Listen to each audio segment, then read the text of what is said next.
Hello, जय श्री राम, राधे राधे। आज मोदी जी, मैं आपसे यही कहना चाहती हूँ कि इतने जो लाखों बच्चे जंतर मंतर पे बैठे हुए हैं वो गलत नहीं है। 99% बच्चों के माता पिता ने आपको वोट दिया होगा, तब आप इन कुर्सी पे आज बैठे हुए हैं और इतने सालों से आप बैठ रहे हैं, क्योंकि हम ही लोग आपको वोट दे रहे हैं, हम आपके समर्थन हैं। लेकिन ये गलत बात है कि आज आप कुछ बच्चों से बात नहीं कर रहे हैं, लाठीचार्ज करवा रहे हैं। वहां पे इतने बच्चों का सर फूट गया वहां पे, और एक पुलिस वाले को मार क्या दिया बच्चों ने, उसको बार बार फोकस कर रहे हैं। पुलिस वाले को मार दिया, सरकारी गाड़ियां चला। अरे सरकारी गाड़ी क्यों जलाया? क्योंकि आप बच्चों की बात नहीं सुन रहे। वो बच्चे तो चुपचाप से वो कर रहे थे ना अपना जाके जंतर मंतर पे। आप लोगों ने उनको इतना, मतलब आपने लाठीचार्ज का आदेश दे दिया, पुलिस वाले मारे जा रहे हैं, लड़कियों के कपड़े फाड़ रहे हैं। ये गलत बात नहीं है। मैं आपसे इतना ही कहना चाहूंगी मोदी जी, और इतने जो जनता, सारी जनता का आपके के साथ यही है कि आप उन बच्चों से बात कीजिए।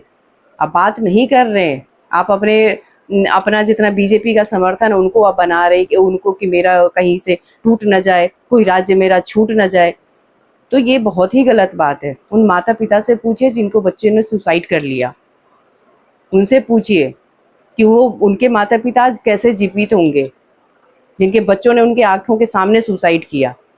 18-19 साल, 20 साल, 21 साल के बच्चे। आप सांत्वना दे सकते हैं कि हाँ मुझे दुख है इस बात का कि बच्चों ने ऐसा कर लिया, लेकिन आपको नहीं एहसास होगा इस चीज़ का कि उनके माता पिता पे क्या बीत रही होगी। ये एहसास आप नहीं कर पाएंगे, वो बच्चों के माँ बाप ही कर पाते हैं कि जिनको आंखें के सामने उनका बच्चा चला जाता है।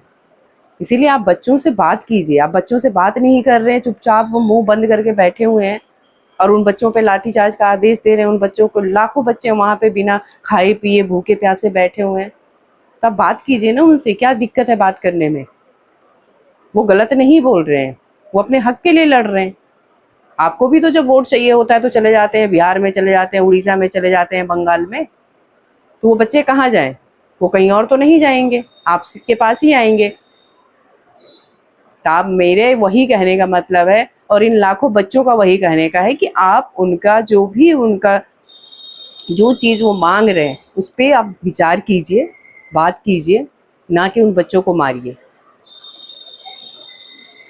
मैं यही कहना चाह रही हूँ मोदी जी आपसे। मैं भी आपको वोट देती हूँ, जबकि मैंने कभी वोट नहीं दिया, लेकिन 3-4 साल से मैं आपको वोट दे रही हूँ कि चलो मोदी जी हैं, कुछ अच्छा करेंगे। लेकिन नहीं, अच्छा नहीं हो रहा है तो आप आगे जो आप सोच रहे हैं वो नहीं होगा। ये लाखों बच्चों की जिंदगी का सवाल है मोदी जी। अब बात तो सुनिए, उनसे बात कर कीजिए। आप वैसे तो अपने मन की बात रखते हैं कि आज मोदी जी का मन का बात है, आज आज क्यों नहीं बच्चों से बात कर रहे हैं? बात कीजिए आप उन बच्चों से। आपकी मन की बात अगर कोई सुनना चाहेगा, पूरा हिंदुस्तान सुनता है, तो आप बच्चों की मन की बात क्यों नहीं सुनना चाह रहे? सुनिए उन बच्चों की मन की बात को।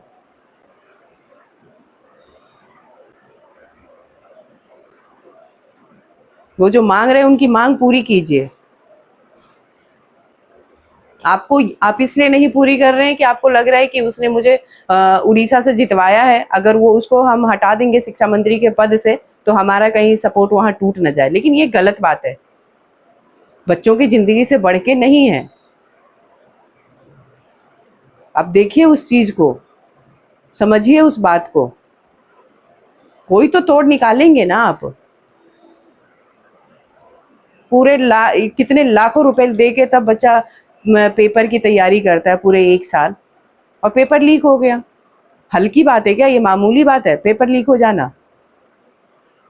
कितने बच्चों ने सुसाइड कर लिया? आप समझ सकते हैं उस चीज को? आप नहीं समझ सकते।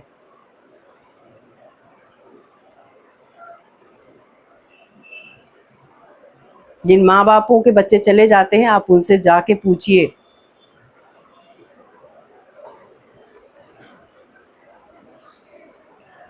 मैं इतना ही कहना चाहूंगी, और जो लोग भी मेरी वीडियो को देख रहे हैं उनको इतना शेयर कीजिए, क्योंकि बच्चे गलत नहीं हैं। अपनी पढ़ाई लिखाई छोड़ के, हर चीज छोड़ के वो मांग कर रहे हैं, ठीक है ना? गलत कहाँ है वो? आप प्रधानमंत्री के कुर्सी पे बैठे हुए हैं तो आज उन बच्चों के माँ बाप के थ्रू ही बैठे हुए हैं। उन्होंने आपको जिताया है तो आप बैठे हुए हैं। हम बीजेपी का सपोर्टर हैं, इसका ये मतलब नहीं है कि कुछ भी सुनते रहेंगे। आप इस पे विचार कीजिए और ये लाठीचार्ज करना बंद करवाइए। जय श्री राम।